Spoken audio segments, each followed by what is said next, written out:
अच्छा, एक और दही चूड़ा का कार्यक्रम की चर्चा हुई, वो जो तेज प्रताप यादव ने आयोजित किया था, जिसमें कन्हैया जी, भारतीय जनता पार्टी के नेता और डिप्टी सीएम विजय सिन्हा की मौजूदगी रही और राज्यपाल भी वहां पहुंचे। पर लोग इस बात पर भी आश्चर्यचकित हुए कि तेजस्वी यादव को भी निमंत्रित किया गया था, वो नहीं पहुंचे, लेकिन उनके पिता लालू प्रसाद यादव पहुंचे थे उसमें। इसके बाद ये खबरें उड़ी, उनसे पूछा भी गया कि अगर भारतीय जनता पार्टी एमएलसी के तौर पर आपको भेजती है विधान परिषद में तेज प्रताप यादव को, तो क्या आप स्वीकार करेंगे? उन्होंने कहा कि मैं जो भी जिम्मेदारी भूमिका मिलेगी उसके लिए तैयार हूं। क्या ये बात सही है कि भारतीय जनता पार्टी डोरे डाल रही है तेज प्रताप यादव पर? कदापि नहीं। क्या फायदा होगा बीजेपी को उनके आने से? तेज प्रताप के पास कितने वोट हैं? क्या फायदा होगा भाई? किसी को लेने से जब पॉलिटिकल किसी तरह का फायदा होगा, ये मेरी समझ है, ये मैं जितना पॉलिटिक्स समझता हूँ, इनके लेने से क्या बीजेपी को फायदा होगा? एक तो मेरी जहां जानकारी है कि विजय सिन्हा गए, उनको उसको लेकर के बीजेपी का शीर्ष नेतृत्व बहुत ज्यादा खुश नहीं है। कई लोगों से मेरी बातचीत हुई, उन लोगों ने कहा कि नहीं जाना चाहिए था। दो परिवार के झगड़ा में क्या है, हम उसको क्या मतलब है? तो मुझे नहीं लगता, एमएलसी की बात छोड़िए, मुझे तो लगता है कि भाजपा कार्यकर्ता भी नहीं अपने यहाँ बनाएंगे। हमारी बीजेपी के ही नेताओं से बात हुई तो वही बात है कि उनको फायदा क्या होगा, मुझे पॉलिटिकल या किसी तरह का क्या फायदा होगा उनको लेने से?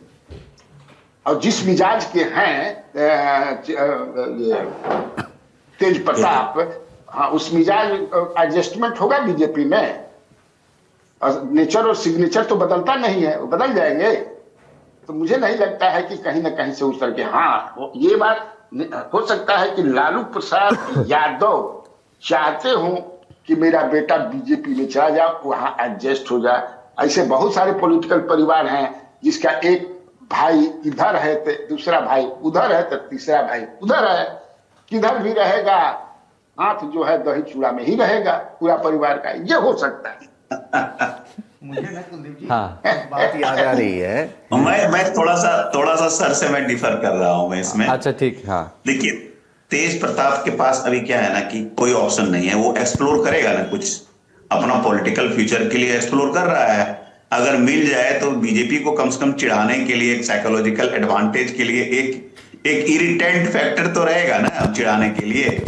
वो हो सकता है। इतनी बड़ी पार्टी के लिए एक एमएलसी का पोजीशन बहुत बड़ी बात नहीं हो सकती है। मुझे मैं ये नहीं कह रहा हूं, मेरी जानकारी है कि उनकी तरफ से, क्योंकि वाई नॉट स्टेट प्रेसिडेंट से क्यों नहीं मुलाकात हुई, सम्राट चौधरी से क्यों मुलाकात हुई, वाई विजय सिन्हा वो सिंगल चैनल को एक्सप्लोर कर रहे हैं वहां जाकर के, और क्यों, और कोई क्यों नहीं आया, ये भी कर सकते हैं।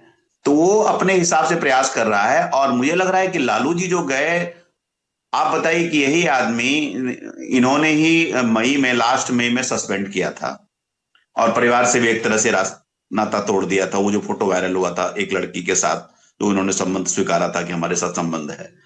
तो उसके बाद से लालू जी का जाना, इस स्वास्थ्य में जाना, जो ठीक से चल नहीं पा रहे थे, अभी आई की सर्जरी हुई है, तो वो कहीं ना कहीं वो ये कहना चाह रहे हैं कि भैया एम्बैरस मत करो। हो सकता है रिकंसिलिएटरी एक अप्रोच हो एक पिता की तरफ से, ये हो सकता है। तो पॉलिटिक्स में अब सरकार अलग इंटरप्रिटेशन है, मैं अलग तरह से उसको देखता हूँ। हाथ दही चूड़ा में ही रहेगा। पंकज जी को कुछ याद आया? मुझे याद आ रहा है ना, इसका कहीं ना कहीं को रिलेशन यूपी वाले मामले से है। जब अखिलेश यादव और शिवपाल यादव में झगड़ा हुआ होगा, मतलब हुआ था, तो आपको याद होगा कि कई ऐसे मौके आए, आपने तस्वीरें देखी होंगी कि शिवपाल यादव मुख्यमंत्री योगी आदित्यनाथ से मिल रहे हैं। जब भी वो टाइम मांगते थे, सीएम के यहाँ से टाइम मिल जाता था। तो ये कहा जा रहा था कि शिवपाल यादव के लिए बीजेपी रास्ता खोल सकती है, उनको कुछ एमएलसी या मतलब कुछ उनको ऐसा राज्यसभा भेज सकती है, इस तरह की तमाम बातें कही जा रही थी। लेकिन बीजेपी ऐसा करेगी नहीं। मतलब मुझे भी लगता है तेज प्रताप यादव के मामले में भी यही होगा कि बीजेपी उनको कोई चीज़ दे करके, एमएलसी या फिर कुछ और भी, मुझे नहीं लगता ये काम करेगी बीजेपी। ये हो सकता है तेज प्रताप यादव के लिए, जैसे लालू यादव गए वहाँ पर जिस तरीके से, और संतोष जी कह रहे थे उनकी तबीयत ठीक नहीं है, परिवार में एकता हो जाए। लेकिन इसकी संभावना भी दूर दूर तक लग नहीं रही है, चूंकि तेजस्वी यादव को से भी मिले थे, वो न्योता दिया था, तेजस्वी की बिटिया के साथ उन्होंने फोटो भी खिंचाई थी, सब कुछ किया। लेकिन जिस तरीके से वो उसके बाद भी संजय यादव और उनकी कोर टीम के बारे में जयचंद कहते रहे, तेज प्रताप यादव, अब पार्टी की कमान तेजस्वी के पास है, तो अगर जाना भी पड़ेगा परिवार और पार्टी में, तो तेजस्वी यादव की शर्तों पर, जैसे शिवपाल यादव के मामले में हुआ, मुझे लगता है वही तेज प्रताप यादव के पास एकमात्र विकल्प बचता है। बीजेपी बहुत ज़्यादा उनको कुछ देने वाली नहीं है, ऐसा मुझे लगता नहीं है फिलहाल तो।